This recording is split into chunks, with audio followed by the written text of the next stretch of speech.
श्रीराम समर्थ. गोपाल कृष्ण भगवान की जय.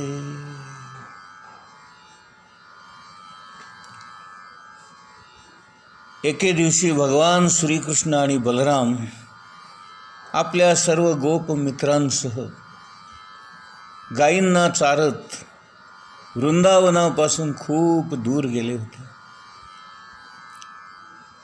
आपल्या सर्व मित्रांना उद्देशून भगवान श्रीकृष्ण गोपालांना म्हणाले, हे मित्रांनो, ज्यांचं सर्व जीवन फक्त दुसऱ्यांचं भलं व्हावं अशासाठीच आहे, अशा या भाग्यवान झाडांना पहा.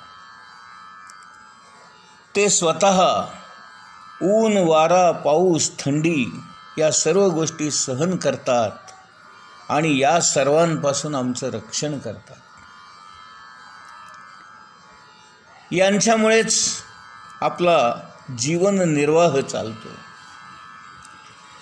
ज्याप्रमाणे एखाद्या सज्जन पुरुषाच्या घरून कोणीही याचक रिकाम्या हाताने परत जात नाही, त्याप्रमाणे या वृक्षांकडून सुद्धा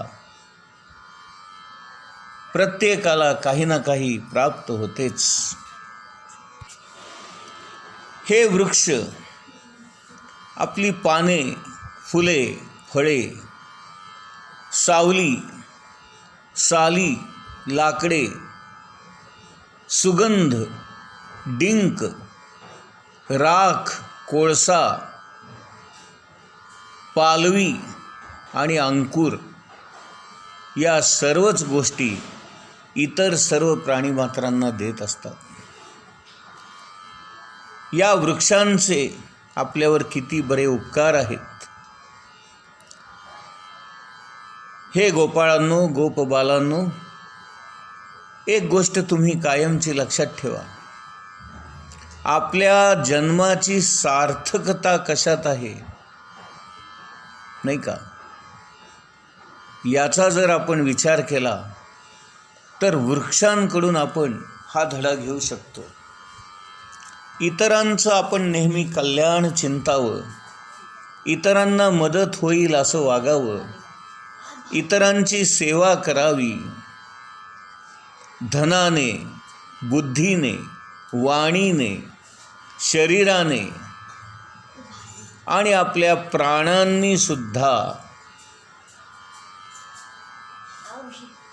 इतरांचं कल्याण करावं. आपल्याला जेव्हा संधी मिळते तेव्हा ती कधी वाया घालवू नये.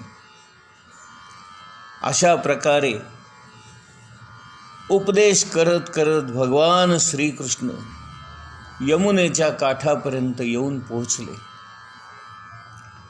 यमुनेचं पाणी अतिशय गार, मधुर, थंड, स्वच्छ, शीतल आणि उत्साहवर्धक होतं.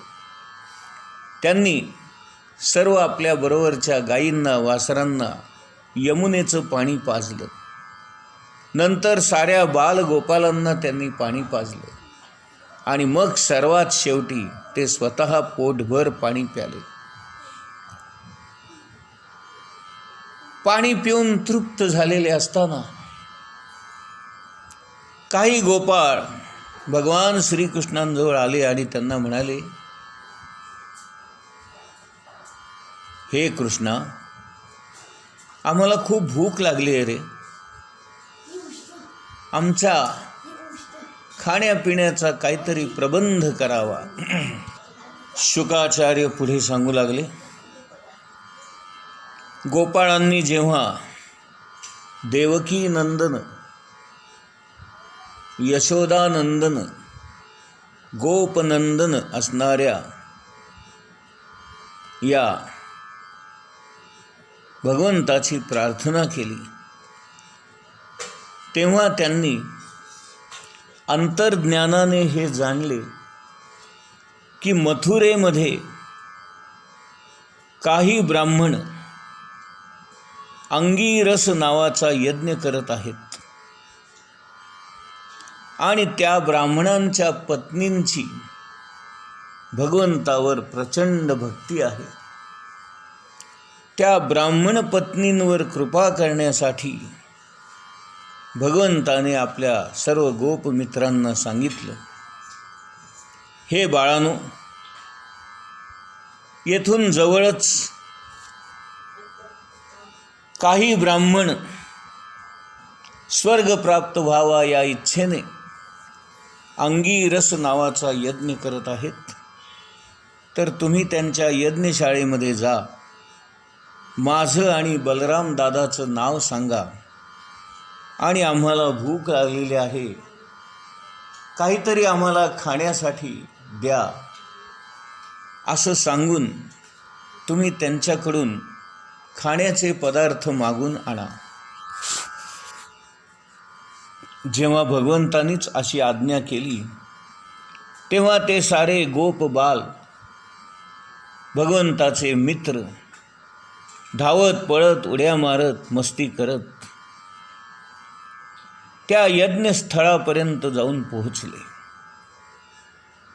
त्यांनी ब्राह्मणांना दुरूनच साष्टांग दंडवत घातले आणि हात जोडून म्हणाले, हे ब्राह्मणांनो, आम्ही वृंदावनातील व्रजभूमीमधले गवळी आहोत. आमच्याबरोबर भगवान श्रीकृष्ण आणि बलराम दादासुद्धा आलेले आहेत. आम्हा सर्वांना अत्यंत भूक लागलेली आहे, त्यामुळे आपण आम्हाला खाण्यासाठी काहीतरी द्यावे, अशी प्रार्थना करून त्यांनी पुन्हा एकदा त्यांना वंदन केले. अशा प्रकारे सांगून सुद्धा, त्या ब्राह्मणांची विनंती करून सुद्धा त्यांनी या मुलांकडे लक्ष दिलं नाही. उलट तुच्छ समजून, स्वतःला ज्ञानी समजून, आपणच मोठे कर्मकांड जाणणारे पंडित आहोत आणि आपणच फार मोठा यज्ञ करत आहोत, अशा अहंकाराने अज्ञानी असून सुद्धा ज्ञानाचा आव आणणाऱ्या त्या ब्राह्मणांनी या साऱ्या मुलांना तेथून हाकलून लावले. खायला तर काही दिलंच नाही, उलट त्यांना यज्ञमंडपातून बाहेर हुसकून लावले.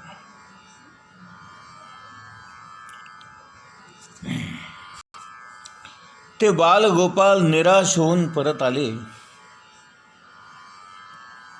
आणि त्यांनी ती सर्व कहाणी राम आणि कृष्ण यांना सांगितली.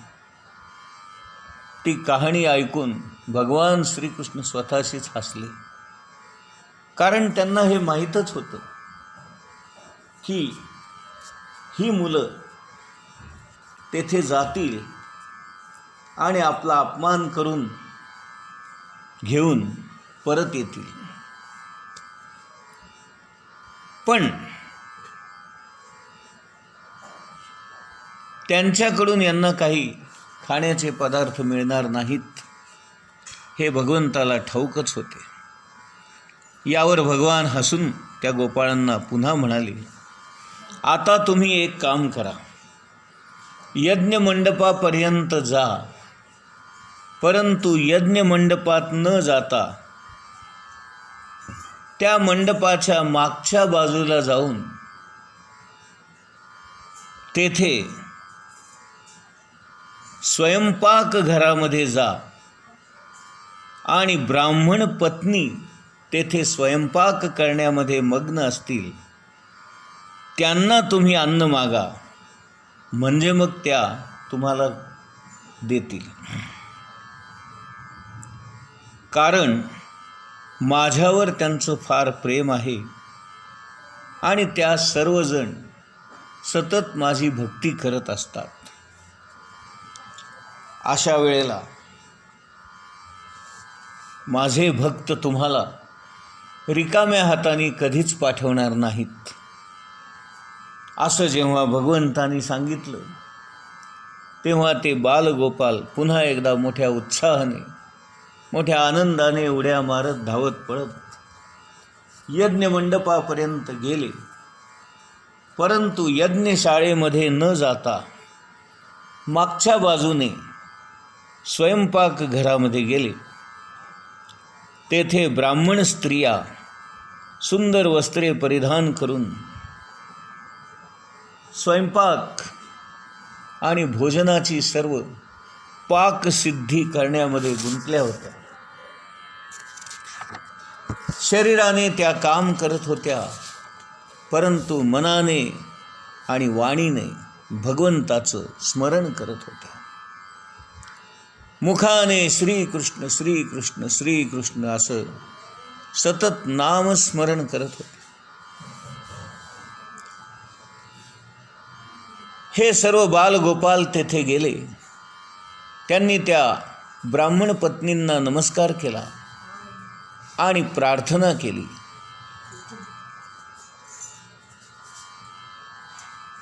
हे देवीनो,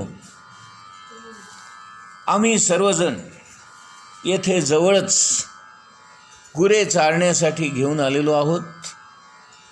आमच्याबरोबर स्वतः बलराम आणि श्रीकृष्ण हे सुद्धा आहेत.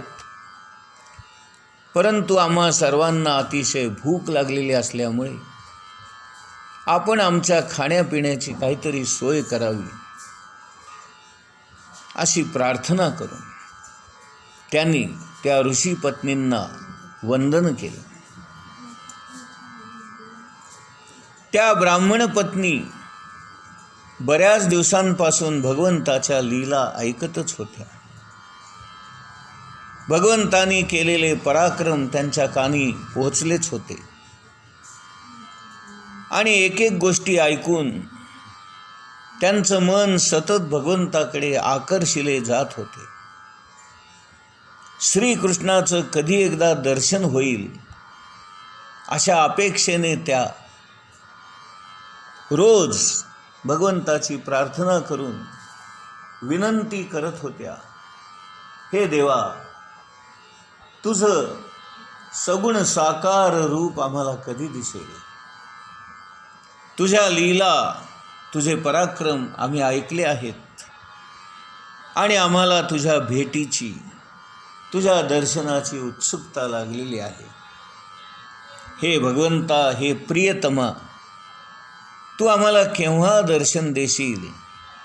अशा पद्धतीने त्या रोज भगवंताची प्रार्थना करत होत्या. आज अचानक श्रीकृष्ण इथे जवळच आलेले आहेत ही वार्ता या बालगोपालांकडून कळल्यामुळे त्या साऱ्या ब्राह्मण पत्नी अत्यंत आनंदित झाल्या. त्यांनी अत्यंत स्वादिष्ट असे अन्न भांड्यांमध्ये भरून घेतले आणि ज्याप्रमाणे नदी सागराला मिळण्यासाठी जोराने वाहत वाहत समुद्राला आलिंगन देण्यासाठी आतुर झालेली असते,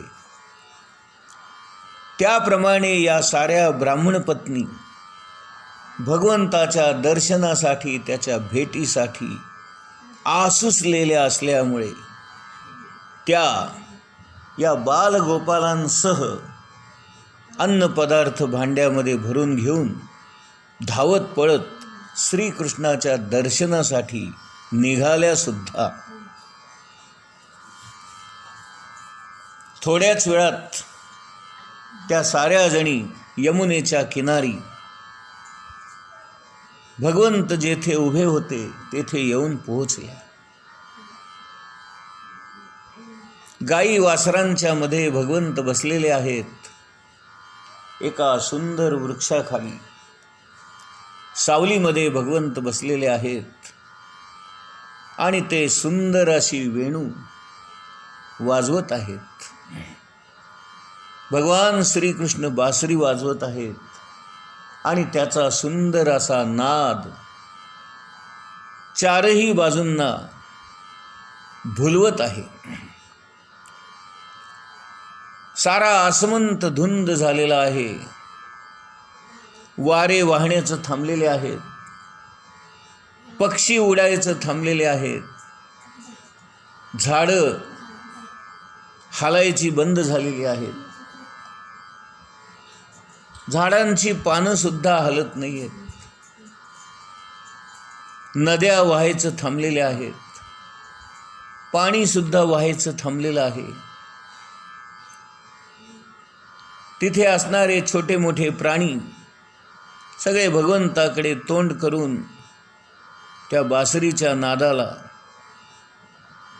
जणू काही आपल्या कानातून हृदयापर्यंत साठवून घेत आहेत. अशा पद्धतीने भगवंताचं बासरी वादन ऐकून सारा आसमंत धुंद झालेला होता. सारेजण थबकलेले होते आणि सगळेजण त्या बासरीच्या नादाचा आनंद घेत होते. शुकाचार्य पुढे सांगू लागले, हे राजन, आत्तापर्यंत आपल्या प्रियतमाचे गुण कानांनी ऐकून त्यांचं मन भगवंताकडे धाव घेऊ लागलं होतं. परंतु आज प्रत्यक्ष डोळ्यांनी पाहून डोळ्याच्या मार्गाने भगवंताची छबी त्यांनी आपल्या हृदयामध्ये नेली आणि आपल्या हृदयामध्ये भगवंताला घट्ट आलिंगन देऊन त्यांनी आपल्या हृदयामध्ये भगवंताची स्थापना केली. गोपाल कृष्ण भगवान की जय.